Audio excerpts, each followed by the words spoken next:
बाबा गरीबनाथ जी को नमन। मंच पर विराजमान तहसीलदार साहब, देवीलाल जी वकील साहब, गिरधर सिंह जी वीडियो साहब, सरपंच साहब, सीबीओ साहब, राणा सर, नरेंद्र सिंह जी, उप प्रधान जी, पूर्व प्रधान जी, नायब साहब, सभी सामने भी जो मौजूद नागरिक शिव क्षेत्र से पधारे हैं, सबसे पहले तो आप सभी का मैं बहुत धन्यवाद देना चाहता हूँ कि आपका 13 महीने का लगभग मेरा यहाँ कार्यकाल रहा। 13 महीने और 2 दिन, 18 अगस्त को ज्वाइन की थी और 20 सितंबर को रिलीव हुआ। तो इन 13 महीनों में भी आप सभी का बहुत स्नेह मिला। और आज तहसीलदार साहब ने बात हुई थी 2-3 दिन पहले कि प्रोग्राम विदाई का रखना है। बहुत ही अच्छा विदाई का प्रोग्राम भी रखा और आप सभी समय निकाल कर पधारे हैं। तो इतना स्नेह आपने नौकरी के दौरान भी दिया। और कई बार क्या होता है, विदाई के टाइम यूँ लगता है कि स्वागत करने तो सब आते हैं, लेकिन विदाई के समय ये रहता है कि अब इनसे क्या काम पड़ना, ठीक है। लेकिन आप सभी का स्नेह है, आपका लगाव है, इस कारण आप सभी यहाँ उपस्थित हुए और यहाँ एक शुभकामनाएं मुझे प्रेषित करने के लिए वापस बुलाया।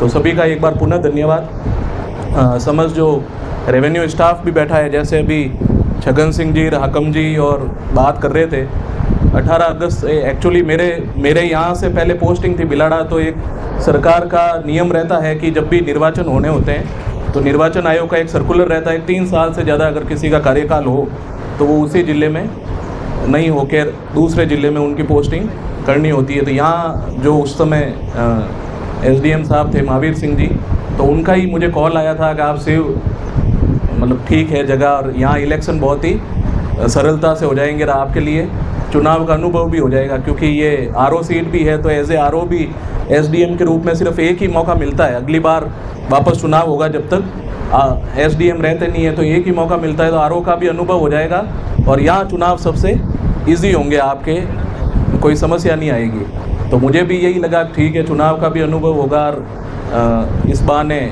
शिव क्षेत्र जो है वो भी देखने को मिलेगा। तो यहाँ पर जैसे ही पोस्टिंग हुई तो यहाँ पर समझ जो स्टाफ है, चाहे रेवेन्यू का स्टाफ, उस समय तहसीलदार साहब थे गोपी किशन जी, और जो अधिवक्ता संघ से भी सभी है, समस्त स्टाफ जो है उनका भरपूर सहयोग मिला और बहुत ही पॉजिटिव सभी का माइंडसेट रहा। चाहे इलेक्शन में केसरदान जी हो, भारत सिंह जी हो, क्योंकि आने के बाद सितंबर में आचार संहिता लग गई थी और फिर चुनाव का ही ज़्यादा काम था। और धीरे धीरे परिस्थितियाँ भी ऐसी बनी कि पूरे राजस्थान में जो लग रहा था सबसे ईजी चुनाव यहाँ शिव में होना है, तो वो सबसे ज़्यादा हाई प्रोफाइल चुनाव में चेंज हो गया। लेकिन फिर भी जैसे समस्त अभी बता रहे थे कि बहुत ही आराम से और बिना के मतलब कोई तनाव कभी मेरे अंदर नहीं देखा।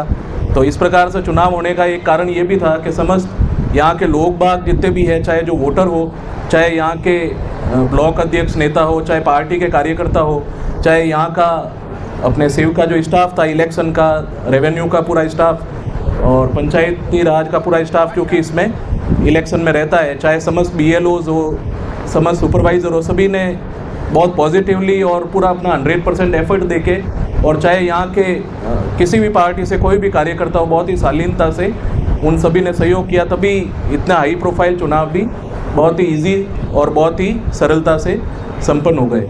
और शायद मेरा ही ऐसा कार्यकाल है यहाँ शिव में, मैंने जो देखा था यहाँ कि सिर्फ एकमात्र मेरा ऐसा कार्यकाल है जो विधानसभा चुनाव और लोकसभा चुनाव दोनों में मैं यहीं रहा लगातार। बाकी अधिकतर ये होता है विधानसभा चुनाव होने के बाद स्थानांतरण एक रूटीन प्रोसेस है और पार्ट ऑफ जॉब है, ट्रांसफ़र होना ही होता है, क्योंकि चुनाव होने के बाद परिस्थितियाँ थोड़ी बदल जाती है। लेकिन फिर भी ये मौका मिला कि लगातार 2 चुनाव एक ही जगह रहने का फ़ायदा भी था, थोड़ा नुकसान भी था। तो दोनों थोड़े थोड़े फ़ायदे और नुकसान के बीच फ़ायदा ये था कि स्टाफ देखा हुआ था, एरिया पूरा देखा हुआ था। और बाकी क्योंकि लोकसभा चुनाव भी पूरे संसद के लोकसभा चुनाव होते हैं, तो लोकसभा चुनाव तो विधानसभा चुनाव से भी ज़्यादा हाईलाइट हो गए। मतलब विधानसभा चुनाव तो फिर भी ठीक है कि इतनी समस्याएं नहीं थी, लेकिन लोकसभा चुनाव में और ज़्यादा हाई प्रोफाइल हो गया। पूरा मीडिया जो है, नेशनल मीडिया, उसका भी ध्यान बाड़मेर लोकसभा पे ही था, और उसमें भी शिव विधानसभा हो चाहे बायतू विधानसभा हो, तो बाड़मेर में भी इनके ऊपर थोड़ा ज़्यादा फोकस था, हर चीज़ को बहुत ही माइन्यूटली। क्योंकि कई बार क्या होता है, जब इतनी बड़ी प्रोसेस होती है, छोटी मोटी गलती इग्नोर हो जाती है। लेकिन ये छोटी मोटी गलती इग्नोर होना यहाँ के लिए संभव नहीं था, क्योंकि हर चीज़ को बहुत ही बारीकी से देखा भी जा रहा था, मनन किया जा रहा था, गलतियाँ ढूंढी जा रही थी। तो इस दौरान अच्छा एक अनुभव मिला कि कठिन परिस्थितियाँ थी, लेकिन उसके बावजूद बहुत ही सरलता से, आसानी से चुनाव हुए। उसमें समस्त स्टाफ का, समस्त कार्यकर्ता जो पार्टी के जो वो हैं, उनका भी बहुत सहयोग रहा। सभी का अच्छा पॉजिटिव सहयोग के कारण ये चुनाव ढंग से हो पाए। तो मेजर कार्यकाल जो 13 महीने का रहा, उसमें 2 तो चुनाव ही हो गए। एक चुनाव में कम से कम 3 महीने पूरा ध्यान दूसरे कार्यों से हट जाता है। 2-3 महीने पूरी जो रेवेन्यू मशीनरी है, चाहे सरकारी स्टाफ हो, वो सभी चुनाव में जुट जाते हैं। 6-7 महीने तो इसी में निकल गए। बाकी जो 6-7 महीने थे, तो उसमें भी जैसे चाहे रेवेन्यू का काम हो, चाहे कोर्ट का जो एक मेजर वर्क रहता है, या जो लॉ एंड ऑर्डर का जो वर्क रहता है, या एक सारे डिपार्टमेंटों की मॉनिटरिंग का जो कार्य रहता है, तो ये 3-4 काम जो है एसडीओ के लिए सबसे इम्पॉर्टेंट होते हैं। और फॉर्चुनेटली जितना भी स्टाफ यहाँ था, चाहे ट्रांसफ़र होने के बाद आए, चाहे जो कोई पहले थे, तो बहुत ही पॉजिटिव थे। कोई भी काम उनको कहते, या जैसे कोई परिवादी आ रहा है, संबंधित डिपार्टमेंट को से संबंधित समस्या लेकर आ रहा है, फ़ोन पे बता दिया या हाथों हाथ उसकी फ़ोटो लेके भेज दी, तो पॉजिटिवली उन्होंने वो कार्य किया है। तो उनके काम करने से प्रशंसा जो है वो मुझे मिल जाती है। लेकिन सारे डिपार्टमेंटल कर्मचारी भी जितने थे, तो उन्होंने पूरे मनोयोग से और पूरे सीरियसली उस काम को किया।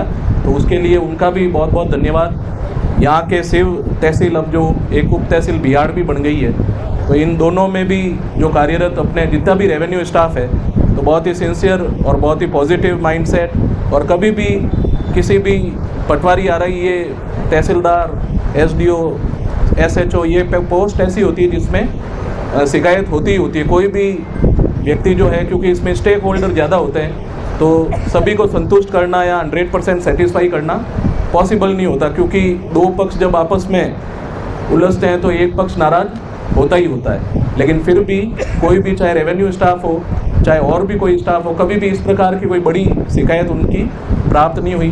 तो ये दर्शाता है कि यहाँ काबिल जितने भी अधिकारी और कर्मचारीगण कार्यरत है, जिस कारण यहाँ पर ये 13 महीने का कार्यकाल बहुत ही शांति से भी गुजरा और अच्छा लर्निंग फेज भी था। क्योंकि चुनाव, हालांकि पोस्टिंग से ही चुनाव स्टार्ट हो गए थे, पहले सरपंच के, प्रधान के, फिर चौटन से ट्रांसफ़र होकर बिलाड़ा गए, तो वहाँ भी नगर पालिका प्रधान, और फिर यहाँ आके भी चुनाव। तो काफ़ी चुनाव हुए, लेकिन उसमें लोकसभा, विधानसभा थोड़े डिफरेंट नेचर के होते हैं। ऑब्जर्वर भी बड़ी माइन्यूटली हर चीज़ को देखते हैं। तो एक लर्निंग एक्सपीरियंस यहाँ का अच्छा रहा। और यहाँ के जितने भी मौजूद आप नागरिकगण पधारे हैं, तो वो जैसे एक कहावत है कि वहाँ बाड़मेर, जैसलमेर उस साइड का पानी बहुत गहरा होता है, तो मैंने ये देखा है लोग भी यहाँ के उतने ही गहरे हैं। जितना पानी गहरा है उतने को उतने लोग भी गहरे हैं। हर चीज़ को, ठीक है, एक बार हो सकता है कि वो इमोशंस या सेंटिमेंट्स दिख जाए, लेकिन अगर उनको अच्छे से समझाए तो वो उस चीज़ को समझते भी हैं, फिर पॉजिटिवली आपसे डिस्कस करके उसका समाधान निकालने का भी प्रयास यहाँ के सभी लोग बाग करते हैं। ये मैंने यहाँ पर अनुभव किया है।